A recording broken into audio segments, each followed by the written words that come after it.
I realize that you've always been an outcast. It's not everyone at school who likes to think.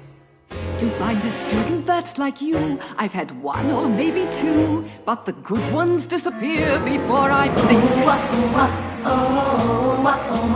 Now I understand you have your reservations. It's hard to have a brain as large as yours.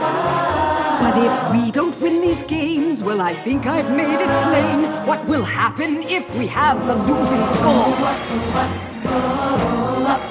Unleash the magic, unleash the magic. If we lose, then you're to blame. They all have used it, maybe abused it. So then why can't we do the same? Call it power, call it magic. If we lose, it will be tragic. More important is the knowledge we have lost.